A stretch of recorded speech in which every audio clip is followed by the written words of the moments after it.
Birla Marang Buru, Jaher Ayo, Mone ko Odisha पनत Mayurbhanj जिला Karanje block Raina कादोड़िया अतुरे आदिवासी संगल अभियान pasta सेद खन असड़िया बंगा बुरु नवा डहारते हुई सेत कना अलिया nyutum Gobindo Hemrom Kadodia atu munji tehenya alo Kadodia atu re asariya le monga kya to ale atu re nongka kami hara tale di ka nawa dahar do mise hise bonga buru do bange mendo no jaherin bonga ko do sim tiet tege ko purunok kana mendo node handi riya chalot do bai lagato ona idi kate tehenya ale nawa dahar te uiher kya handi do kebol jom lagi ge no do jaher te नुआ सगन कमी Harare Karanje sub divisional block सभापति single block सभापति पीथम मजी कम के तिखनो set रकिन ताहे कना नोडे तेहेन आबवा सांताल समाज रे रीति रिवाज परंपरा जहां बो मेता कना ओना लेका तेगे तेहेन आले असड़िया बंगा हुइना आदो नोडे अडी नाय नापायते आबो बडाई गया जे समाज रे सुधर लगिन खान बड़ी जाबो सहाया और बेसाबो अपनारा माने मारे उहिर मारे डहर बगी काते ना उहिर नवा डहर लेकाते मेंदो हंडी निसे बांग व्यवहार काते बेरल दाते नोडेना कमी होरा सतेना आ नोडे जहां के बंगा बुरो लेक ताहेलाना सिम पियन को ओना को हो लगाव हुइना आर मेनखान हंडी निसे दो बाय लगाव कना नोरना जस्ती बड़ाई लगी टी सभापति काशीनाथ बांडी बाबू तिकिन चेट की लईगा जे नोए जहां बंगा बुरु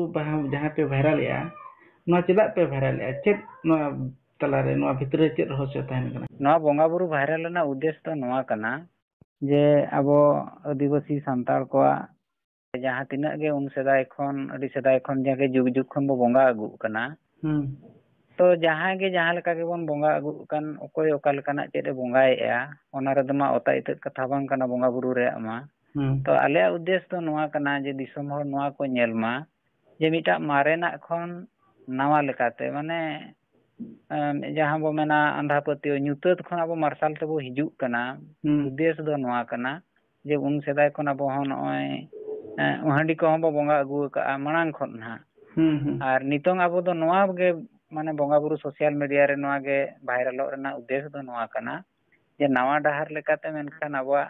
जाति रे कथा हुई धर्म रे कथा हुई चे बंगा बुरु रे कथा ना जतो हर मिट डहार ते मिट लेकाते चे लेकारे नवा बन बंगाया ओना आर नवा जगह रे दो नितो जहां बंगा बुरु कना नवा जगह रे दो ओना ना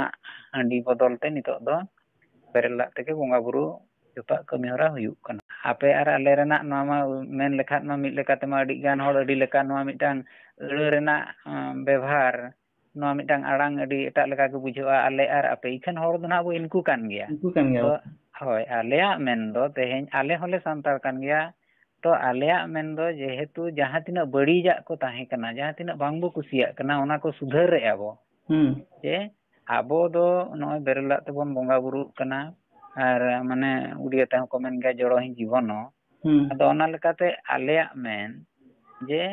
जहां गे आपे हंडी ते पे बंगाए अखन जहाना ते पे बंगा के मेनखान आले बेरला तेले बंगाएया तो बंगा बुरु को इनकू कान गया तो बंगा दो ना बाय में मेन कना इन दो हाना इमन में चेन हवा इमन में आबो प्रकृति पूजक कना बो आबो मने रे आबो चेद मिटाम विश्वास दो होयाबन जे आले जतो हर बेसर ले ताहेन मा सुख शांति ले ताहेन मा ओना साथे एटा को नपाय रे को ताहेन मा ओनाते आले दो बेरल दा ले व्यवहारेया बंगाएत गया ले इनकू बंगा बुरु कान गया को आर नय गोटा पड़ा नपाय गना जतो गे बेस रे मेना को आर जहां को हंडी को चलोतेया तो उनको अब पारु पर्यंत मेताव कना जेहेतु जे नवा जो बेस डहार तेबन हिजुक कना नपाय डहार ते आले हो जेहेतु मेना लगे आले हो हर कान गया आले होले सांताल कान गया आले रिन हो रिचेली on कान गया मेनखान आपे हो नवा डहार ते हिजुक खान मिड डहार ते तो चेन हो असुविधा दो बाय हुआ आदो इंदु आबो जदी नवा अबिन बिन मेनेट खान निंग पास्टा सेट कोन जहां कान गे को आबोरिन हर जहां गे हंडी को बंगाए बखान जहाना गे को बंगाए ओना रेना ओता इतर कथा बांग काते जखन आबोरिन जाहेर थान रे मेना को मा जाहेर आयो हुयु मोणे को हुयु चे लिटे हुयु नुकु जहां ताबन पेया धरी जे माने जाहेर रेना सड़ीम लतारे जहां पेया बंगा ताबन मेना को नुकु हो नितो धबी ते जहां तिना आबो कथा बो नेल मा नागाम बो पानतेमा जे उनको हूँ एक्चुअली नवा हांडी दो बाको खोजा नितो धाबी ते आले जाहिर थान रे हूँ चार बखान जहाँ के नॉय नितोंग तेहें असरिया बोंगा हुईना कादोडिया रे प्राय जो तो हड़ा जाहिर थान रे पाले नुकु पिया बोंगा बुरु दो नुकु दो निशा लेकान जिनिस चे हांडी लेकान जिनिस दो बाको खोया का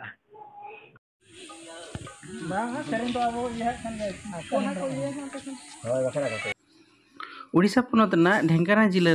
कामाख्या ब्लॉक करलाबुनी अतुरे आदिवासी सेंगल अभियान पास्टा सेद खन नवा डहारते असड़िया बंगा बुरु कमीहरा हुई सेतकना जिला परगना दशरथ हास्ता गमके तिकिना दलाबो मिट बार पत्र बाñam अदो आले नुगो जहां तना ना सेंगल बला बंगा बुरु आले बेरल दाते ले बंगा बुरु आर नवा खातिर रे भाइरल या जे सनाम दिसोम हड़ को बडाय दाड़िया अमा जे आबोरिन बंगा बुरु को बेरल दाते हो नय को पेरेज उमण दाले गो कना आर नय पेरेज उमण कते नय नापाय गे मेना आकार बोना अदो नवा दो नोना को इदी कते आबोरिन दिसोम हड़ को बडाय मजे बंगा सरीगे बेरल दाते रे हो आबोरिन बंगा बुरु को पेरेज उमण कते नय नापाय गे मेना को आर अतु दिसोम हो नापाय गे मेना ना दो ओका जगह रे पे बंगा बुरु किया होय तेहेኛ डेट रे होय नवा आले करलाबुनी अतु रे तेहेñ असरिया बंगा बुरु होयना बेरल दाते अदा आपे दो मिटांग अतु पे बंगा बुरु किया चेड़ी संगे अतु हड़ हेज कते पे बंगा बुरु किया बांगा नोडे दो नो दो मारे जाहिर कना करलाबुनी अतु रे दो अदो नुकु कुसला हा नय नाके को ना सिंगल अभियान को मिसा कन खते उनी नाके को सहा किदिया को जहां मुगुलो मछी एनखान नुकु को सहा किदे खान अदो नितों दो ओना जाहिर को आड़ा गिड़ी करा नितों दो आलेगे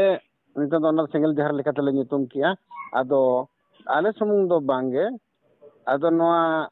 जहां तिना नो ढेंकाना जिला रे 13 ओड़ा बन सिंगल परिवार कना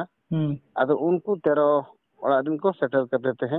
आबुंगा बुरु को अड़ी नपाय तके पेरेज उमण दो हुई आपे ढेंकाना रे दो जतोते सिंगल परिवार दो 13 ओड़ा हां नितों दबिते दो 13 ओड़ा गे नाले सिंगल परिवार कना अच्छा ना पेरेज उमण लगित बंगा बुरु को सिम को जहां को लगती ओना दो नाके गे एमिया चे आपे जतो अतु हड़ माने 13 ओड़ा फैमिली जतो मेसा कते पे एमिया बांगे नितों दो जते को गे ना जहां तिना संभव इना ले एमिया दो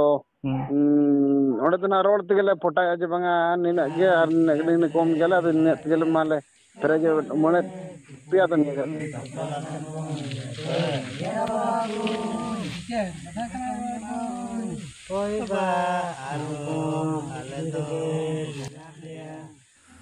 नौकाना बंगा बुरु इदी कते आपया विचार अवश्य कमेंट कते एम पे मा ताहले तेन दो निना गे आर गे दोसर भिडियो रे बो